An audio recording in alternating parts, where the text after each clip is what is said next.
back to this idea of continuous creation and destruction. If you envision the universe, whether or not you believed it or accepted it as immaterial, but if you just for a minute use this idea of the universe modeled as nothing more than a gigantic, never-ending pool of energy crashing in on itself, causing all of these ripples and interference patterns and so on, which our brains, consciousness, interpret as material reality, then you can start looking at some things like vaccine, and you say, at one level it makes no sense at all, and then at this other level, look what it does to promote the following. And then that starts straying you into some really weird conspiracy stuff. You're aware of who David Icke is? Oh yeah, yeah, yeah. We know who David Icke is. Yeah. Oh, okay. Then because if you look at vaccines, they would actually, in and of their nature, as a influence on vibration. If, as I am stating, that there's this 22 trillion times a second pulse that causes us to synchronize continuous creation and destruction of universe, and everything is energy, then a vaccine by its nature is something that is intruding into the, quote, material, which we know to be an energetic body, and it's affecting the energies that you use to manifest your body.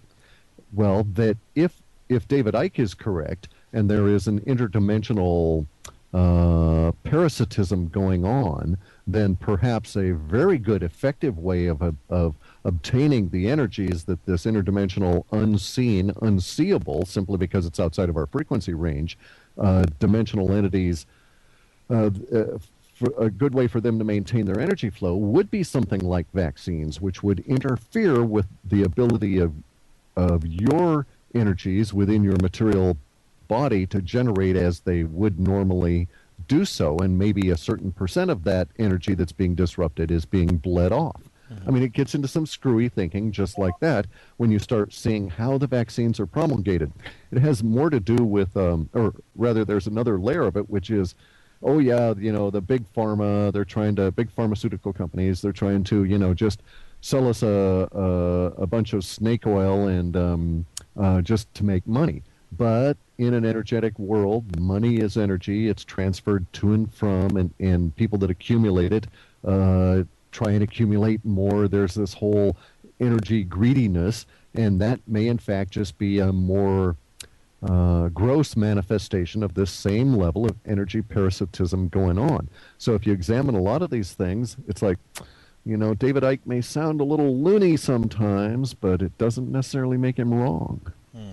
Well, speaking about David Icke and David Icke's concept, lizard people. I know that you've had a wee bit to say about that. What is your thoughts on all that? On which specifically? Sorry.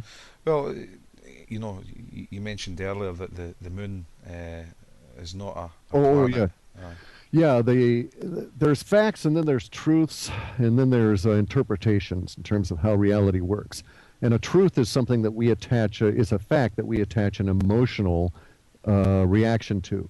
Emotional reactions usually have us delving down into what's known as our reptilian brain, which is based on this fight or flight duality. It's either one or the other. There's no real gray there. Yeah. So if I say certain things and people don't accept them, sometimes they're not accepting them because they've tripped or triggered down to the reptilian brain because they don't want to have to alter their entire worldview just in order to accommodate some of the things that I may say or David Icke may say. But nonetheless, there are facts there, things that are materially measurable, etc. And so none of the facts that David Icke is promulgating about the moon can be disputed. They are indeed facts. The conclusion that he's come up with is the same conclusion that I come up with, that given all of these facts, the size of the moon, where it's placed, how it's behaved when we bomb it, when NASA drops a rocket on it, when the meteors strike it, all of these things indicate that the thing is artificial. So from that point on, if you have a broader context of reality than you may find in the Sunday papers, then you start getting into other areas, like which is natural for humans. You say, okay, it's a big artificial creation. Then you say to yourself, why did they put it there? And then, who is they? And Exactly. And then you start getting off on, and you start sounding like Hitchhiker's Guide to the Galaxy. Yeah, it's a big rabbit hole. There you go. Exactly. And the deeper you go, it's just at that point, it's a question of which branch do I take at this point, and which level do we want to discuss it at? You know, the idea that there may be inhabitants on the moon, even as an artificial structure, that are on the outside of the moon, now becomes much more probable as given the understanding that the moon itself is artificial, and then that also in turn makes the behavior of NASA and the U.S. populace, which went to great effort and expenditure over an entire 10-year period of time, half of a generation of our, quote, excess wealth was shot into putting humans on the moon, and then we say, huh, we're done? And haven't been back since? None of the behavior since then makes any sense at all, unless you start factoring in some of the things like, it's an artificial structure, there's critters up there that don't want us buzzing around their heads, and they've told us so, et cetera, et cetera, et cetera. So under those circumstances, it's like, yeah, I think Ike is right. Well, in terms of putting man on the moon, I mean, there's some people say that it's not possible in the first place because man cannot pass through the Van Allen belt. Yeah, I'm aware of that, and there's arguments to be made for that, pro and con, based on the viewpoint of us as energy. That our energies would be, as energy beings, we would be disrupted going through there. But the idea of us as material beings, or as energy beings manifesting matter, which is perceived in our senses, you also come to the point where it doesn't make a lot of sense that you should just be able to scoot through it with minimal, to say the least, radiation shielding, when the radiation levels are many times what we would have to deal with down here on the planet, and there's no reason to suspect that radiation is going to behave differently in space. Sure.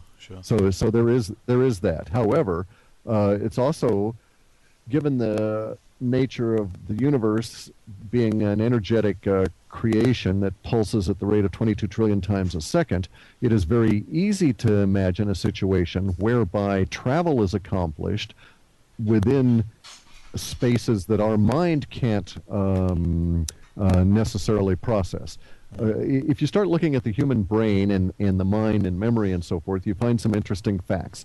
The facts are that you might be bombarded with 5 billion sensory inputs in a day in a single 24-hour period of time. But you don't remember even a small fraction of those. You don't even process a small fraction of those.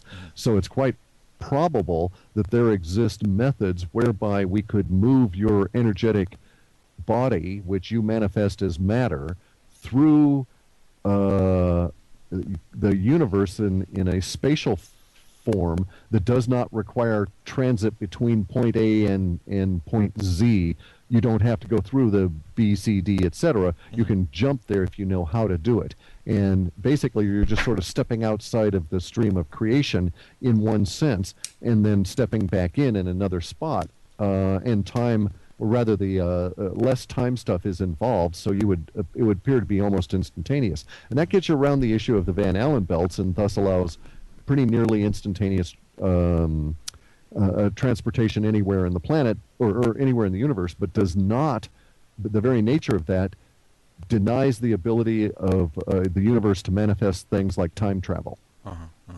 Which would basically take us back to Black Ops again, I would imagine. Correct. And we have to acknowledge something as well, that in the nature of my work, I'm what I've self-described as a radical linguist, and I love words and parsing them, and it drives my wife crazy, and she wants to, take a cup and bean me in the head sometimes, and declares me to be like a lawyer, intolerable to live with. However, if you look at language and you examine not only the base words that are involved, but how it displays itself, there are certain interesting conclusions you can come to. Sure. And one of the things I did was to apply some of my software to what's known as the Federal Register of the United States. Now, the Federal Register doesn't really register anything. It is a federal document, but what it does is a listing, in a sense, of all of the contracts that are being let by the government over a particular year. So if you had this for a number of years, you could process the language that's being used in all of the wording and all of these tedious federal documents that are being let out year after year after year. And I noticed in one of my sweeps through some language, some interesting language coming out of the Federal Register in the year 1958. And I thought, now why is this language appearing here in 1958? And so I wanted to find out when it first appeared, and I found out that it first appeared in early 1956. Prior to that, the nature of the language was entirely different.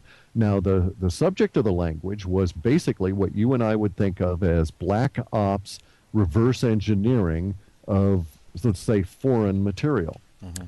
And the language changed from exploration language that had been in existence from 1947 all the way up through 1956 to exploitation language in 56, as though a pivotal key area of a breakthrough had occurred, and thereafter they were no longer trying to explore or reverse engineer. They had discovered and at least understood to a certain extent the underlying principles, and now we're attempting to exploit it through the disbursement of this stuff through the corporate world. Mm-hmm. And so in my way of thinking, in 1956, the black ops of the United States, which pretty much is, let's say, 25% of the mass of the black ops of the rest of the planet, just based on numbers from money, took a very different turn for whatever reason. There was some kind of a breakthrough in late 55 or early 1956, and thereafter they attempted to exploit some of this stuff. So as far as we know, they've had this, there's been this separate civilization that's been in development since 1956 and has had basically a 50 to 60 year jump on the rest of us, using all kinds of really cool technologies and stuff that the rest of us are not permitted to have. Mm-hmm. Mm-hmm. Well, on that note, Cliff, we're going to take a wee break. We're going to play a song. Just to let the listeners know, if you want to get any questions across to me, or even perhaps if you want to come online here in Skype and possibly ask Cliff a question. My Skype name is Scottish Sovereign, if you want to come online and ask Cliff a question. Meantime, we're going to take a wee break, as I say, Cliff, and this is a song by Dire Straits, and it's called Brothers in Arms. And you're tuned to tnsradio.com.